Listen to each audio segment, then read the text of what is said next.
inspired. So, two things. But one, I finally came up with a good poem, and I want to I want to read it to you guys because I've shared so much shitty poetry that I finally have, in the process, come up with a good poem, and it makes me happy because I've started to actually come up with good poetry.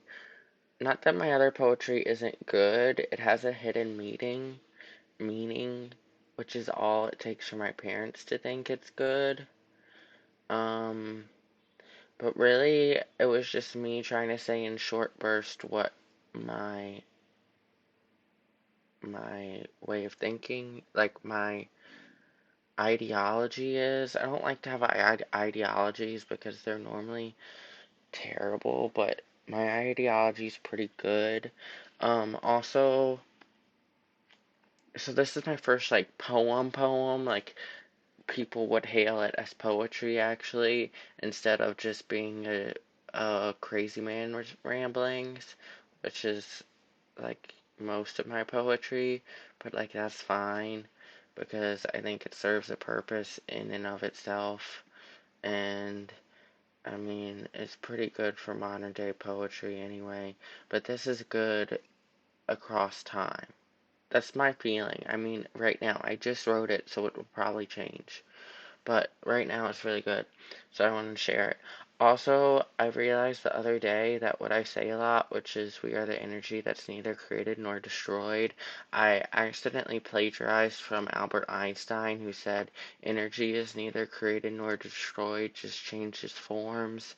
And obviously we are those forms that it's changing into, but we're still the energy.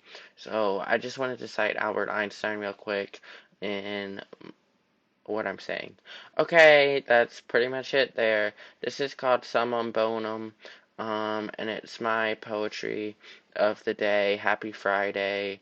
I'm just gonna read my poem and that's gonna be it. But as you know, I ramble a lot, so who knows what's gonna happen. But happy Friday. This is Summum Bonum, my favorite poem that I've ever written, and bonum rhymes with poem, so it's like meant to be. Okay. He who against himself derides needn't suffer, for the hands of time shall make him divine to his own surprise. Yet through suffering aught is brought, without its exhortations naught is sought. Fleeting thoughts do make a man stand the test of the world enshrined. Hellish visions the prudent sees, themselves sweetened by ignorant anonymity. To know the truth of who you are, and live its course upon the stars, to set the heavens right among the beasts torn, having forgot wherefore. To live is to blunder, to be blind to your lover, and face her still in time. Anyway, that's my best poem. It was inspired by the Divine Comedy by Dante, and like the Divine Comedy's hard to read, at least the translation that I have. So I don't know if I'll finish it, but I really like the introduction because it explained what it's about. And it's about Dante going through hell and then purgatory in order to get to the enlightened truth. And he like meets people that are belong in hell from his history, and then he gets to the people in he himself is in purgatory, and then when he gets to like space, which is where the enlightened people are to him, um, he learns higher truths the further he goes. There's like an old cone that I'm gonna paraphrase because I don't know it for sure, but it's like once you climb to the top of the mountain, keep climbing, and I like very much am of that mindset. Like I don't think there's a highest point. There's not an apex. There's not a place where you can go and be with God and be enlightened. Like that's the lie. The lie is, I mean, the truth is that you have to continue to climb. There is no top. There's no enlightenment. Because to be enlightened is to live in the on the precipice, knowing that you do not know. And so to be enlightened, you have to constantly put what you don't know into perspective to figure out what you can know.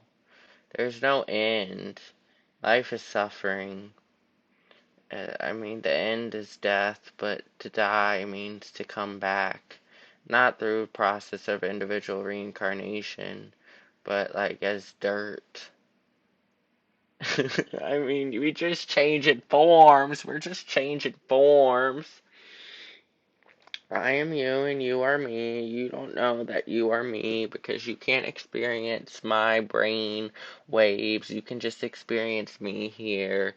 And that makes logical sense because we're relatively experiencing, but we are from the same energy source. I don't know why this isn't taught in schools. Well, trans people aren't taught in schools. The fact, like um, the generational wealth caste system isn't taught in schools. There's lots that's not taught in schools. Academia to me is a Ponzi scheme.